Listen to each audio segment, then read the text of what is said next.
आज हम वायुमंडल का संगठन और संरचना के बारे में पढ़ेंगे। अर्थात वायुमंडल क्या होता है। वायुमंडल का अर्थ और परिभाषा देखो। पृथ्वी के चारों तरफ कई हजार किलोमीटर की मोटाई में जो गैसों का आवरण है उसे हम क्या कहते हैं, वायुमंडल कहते हैं। वायुमंडल पृथ्वी की गुरुत्व शक्ति के कारण ही इसके साथ टिका हुआ है, अर्थात पृथ्वी की गुरुत्वाकर्षण शक्ति के कारण। ये पृथ्वी का एक अनभिन्न अंग है और पृथ्वी के साथ साथ क्या करता है, घूर्णन करता है, सूर्य की परिक्रमा करता है। अलग अलग विद्वानों ने इसकी अलग अलग डेफिनेशन दी है। जैसे मॉक हाउस के अनुसार वायुमंडल गैस की एक पतली परत है जो गुरुत्वाकर्षण के कारण पृथ्वी के साथ सटी हुई है। फिर क्रिचफील्ड के अनुसार वायुमंडल गैसों पर लटके हुए ठोस और द्रव कणों का एक ऐसा गहरा आवरण है जो पृथ्वी को पूर्णतः घेरे हुए है। फिर फ्रिंच ओटिवार्था के अनुसार पृथ्वी के चारों ओर पृथ्वी के अनभिन्न अंग के रूप में गैसों का आवरण जो लिपटा रहता है उसे हम क्या कहते हैं, वायुमंडल। अब देखो वायुमंडल की विशेषताएं क्या क्या हैं। इसमें देखो वायुमंडल वायु की एक रंगहीन, गंधहीन और स्वादहीन पदार्थ है। वायुमंडल को हम देख नहीं सकते, सिर्फ महसूस करते हैं। वर्षा, ओले, तूफान, बादल, तड़ित, झंझा, आंधी, धुंध, ये सब इसकी क्या है, उपस्थिति का अनुभव करवाते हैं हम बस, बाकी हम इसको देख नहीं सकते। फिर कभी ब्रिटिश खगोलविद टेली ने वायुमंडल की ऊंचाई केवल 75 किलोमीटर निर्धारित की, लेकिन आधुनिक अंतरिक्ष विज्ञान वायुमंडल का विस्तार 80,000 किलोमीटर से ज़्यादा बताता है। भूतल के निकट वायु सघन होती है जो ऊंचाई बढ़ने के साथ उत्तरोत्तर क्या हो जाती है, विरल, मतलब हल्की होती जाती है। अब देखो वायुमंडल में वास्तव में कोई एक ऐसी ऊपरी तय सीमा नहीं होती। ये हमने सिर्फ मान रखा है 80,000 किलोमीटर, बाकी कोई एक निश्चित सीमा नहीं है। यह पता ही नहीं चल पाता कि कहाँ वायुमंडल समाप्त हो जाता है और कहाँ अंतरिक्ष में विलीन हो जाता है। कुल वायुमंडल का 99% भाग भूपृष्ठ की 32 किलोमीटर की ऊंचाई तक सीमित है, क्योंकि ऊंचाई के साथ वायु क्या हो जाती है, कम होती जाती है। वायुमंडल को ऊर्जा सूर्य से मिलती है। ये एक गतिशील, लचीली और प्रसारणीय स्थिति है। अब देखो वायुमंडल का संगठन, अर्थात वायुमंडल किन किन गैसों से मिलकर बना है, किस किन गैस ने इसमें कितना योगदान दिया। वायुमंडल के संगठन का अर्थ है वायुमंडल किसी एक पदार्थ से मिलकर नहीं बना। वायुमंडल में अनेक गैसों का मिश्रण होता है। इसका अर्थ यह है कि प्रत्येक गैस एक समागम के रूप में इसमें मिली हुई है और कुछ सूक्ष्म ठोस कण भी पाए जाते हैं, जैसे धूल के कण हो गए, ये महत्वपूर्ण है। अब देखो गैसें आयतन के अनुसार शुद्ध शुष्क वायु में 78% नाइट्रोजन होता है, 21% ऑक्सीजन पाई जाती है। इस प्रकार नाइट्रोजन और ऑक्सीजन वायुमंडल की दो प्रमुख गैसें हैं। सबसे ज़्यादा नाइट्रोजन और उसके बाद होती है ऑक्सीजन, जो समूचे वायुमंडल का 99% भाग को कवर करती है। फिर देखो इसमें प्रतिशत की मात्रा में कितनी गैसें कितना अपना योगदान देती हैं। सबसे ज़्यादा नाइट्रोजन 78.04% है, फिर ऑक्सीजन 20.94, फिर आर्गन, फिर कार्बन डाइऑक्साइड, फिर हाइड्रोजन, फिर नियोन, हीलियम, क्रिप्टोन और सबसे लास्ट में होते कुछ ही मात्रा में जिनोन और ओजोन। अब देखो सबसे पहले हम ऑक्सीजन के बारे में पढ़ेंगे। ये एक जीवनदायिनी गैस है। मनुष्य और जानवर सांस के रूप में ऑक्सीजन को ही ग्रहण करते हैं। ऑक्सीजन दहन के लिए आवश्यक है, इसके बिना आग नहीं जलाई जा सकती। इस प्रकार ऑक्सीजन ऊर्जा का प्रमुख साधन व औद्योगिक सभ्यता का क्या है, आधार है। सेलों के रासायनिक अपक्षय में सहयोग देकर ऑक्सीजन अनेक भू आकारों की उत्पत्ति का कारण बनती है। वायुमंडल में 16 किलोमीटर से ऊपर जाकर ऑक्सीजन की मात्रा बिल्कुल नगण्य हो जाती है, अर्थात ऊपर ऑक्सीजन बिल्कुल कम है। 120 किलोमीटर की ऊंचाई पर यह बिल्कुल ही नहीं मिलती। फिर है नाइट्रोजन। नाइट्रोजन वायु में उपस्थित ऑक्सीजन के प्रभाव को कम करती है। यदि वायुमंडल में नाइट्रोजन न होती तो वस्तुएं इतनी तेजी से जलती कि उन पर नियंत्रण करना कठिन हो जाता। इतना ही नहीं, नाइट्रोजन के अभाव में मनुष्य व जीव जंतुओं के शरीरों के ऊतक भी जलकर नष्ट हो जाते। मिट्टी में नाइट्रोजन की उपस्थिति प्रोटीनों का निर्माण करती है, जो पेड़ पौधों में भोजन का अनिवार्य अंग है। इस गैस का कोई रंग, गंध और स्वाद नहीं है। यह गैस वायुमंडल में लगभग 128 किलोमीटर की ऊंचाई तक पाई जाती है। तीसरे नंबर पे कार्बन डाइऑक्साइड। वायुमंडल में कम मात्रा में उपलब्ध होने के कारण फिर भी ये गैस अपना अस्तित्व बनाए हुए है।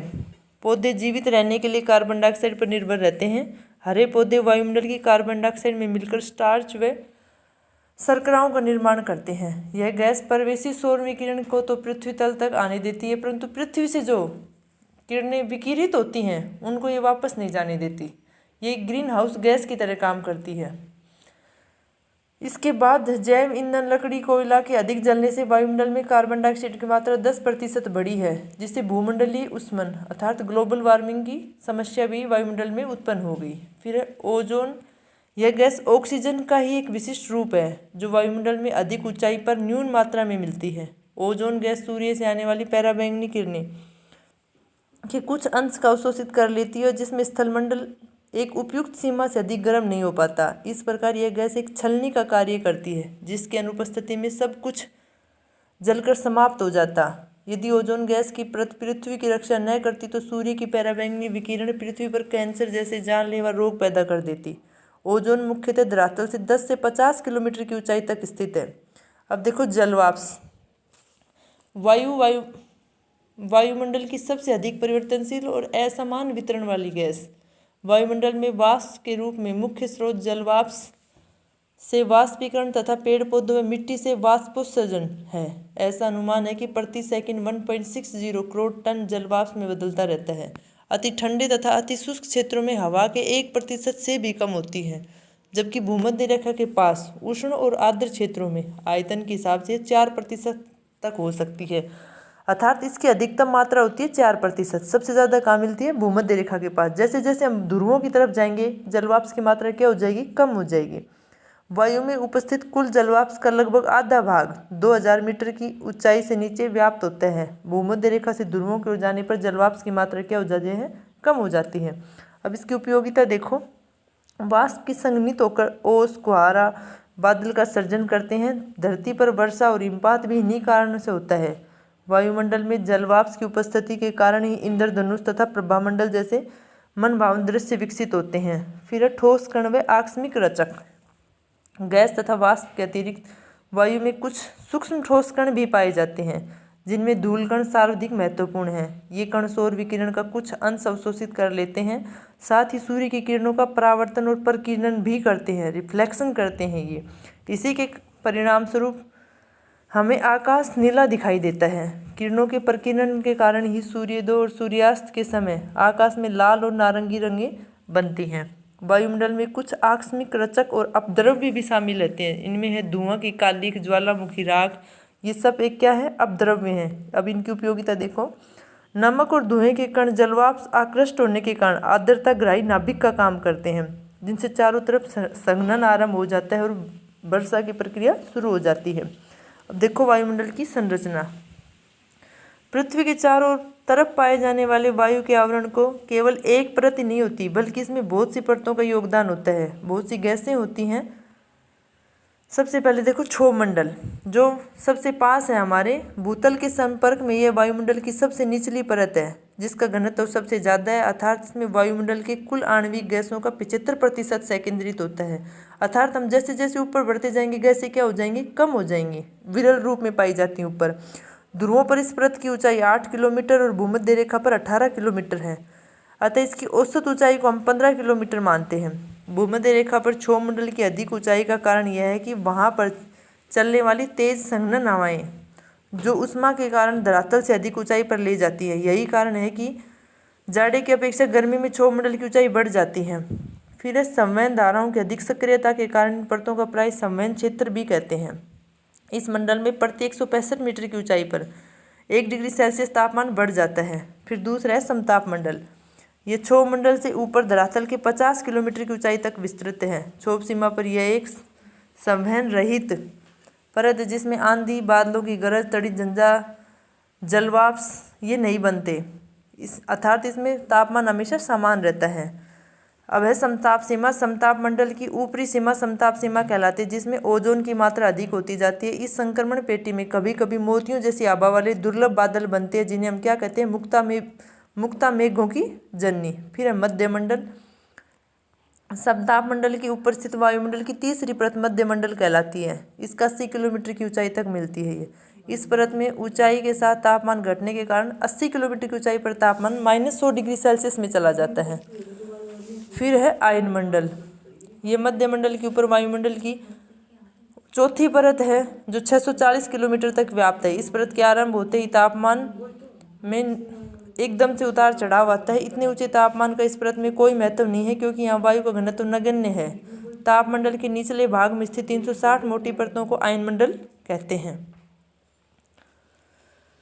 फिर देखो भार्य मंडल अर्थात पांचवा मंडल जो सबसे ऊपर पाए जाते हैं। 300 डिग्री सेल्सियस यहाँ तापमान पाया जाता है, या इससे भी अधिक हो सकता है। गैसें एकदम विरल मात्रा में मिलती हैं। नए वैज्ञानिक अध्ययनों के आधार पर कुछ विद्वान 2000 किलोमीटर के ऊपर स्थित वायुमंडल की चुंबकीय मंडल भी कहते हैं। अब देखो वायुमंडल का रासायनिक संगठन अर्थात रासायनिक आधार पर वायुमंडल को फिर दो भागों में डिवाइडेशन किया गया, सममंडल और विषममंडल। सममंडल में 3 आ जाते हैं। सममंडल की ऊंचाई 90 किलोमीटर तक मानी जाती है। यहाँ की मुख्य गैसें नाइट्रोजन हो गई, ऑक्सीजन हो गई। शेष भाग की रचना argon, carbon dioxide, neon, helium, krypton से होती है। इसमें 3 मंडल पाए जाएंगे, क्षोभ मंडल, समताप मंडल और मध्य मंडल। फिर विषम मंडल, इसमें 2 मंडल पाए जाते हैं। विषम मंडल की ऊंचाई 90 किलोमीटर से ऊपर मानी जाती है। इसमें तापमंडल और बहिर्मंडल मिलते हैं। विषम मंडल में गैसों की 4 विभिन्न परतें पाई जाती हैं। आणविक नाइट्रोजन परत, दूसरी है आणविक ऑक्सीजन परत, फिर हीलियम परत और फिर है आणविक हाइड्रोजन परत। वायुमंडल का महत्व हमारे जीवन में क्या क्या है? जीवन का अनिवार्य तत्व है वायुमंडल। ताप संतुलन के लिए जरूरी है वायुमंडल। मौसम तथा जलवायु से संबंधित सभी घटनाएं वायुमंडल में घटित होती है, अर्थात जीवन के लिए वायुमंडल अति आवश्यक तत्व है। हानिकारक विकिरणों से हमें बचाता है, उल्काओं से हमारी रक्षा करता है। रेडियो तरंगें इससे वायुमंडल में उत्पन्न होती हैं। फिर है वायुमार्ग।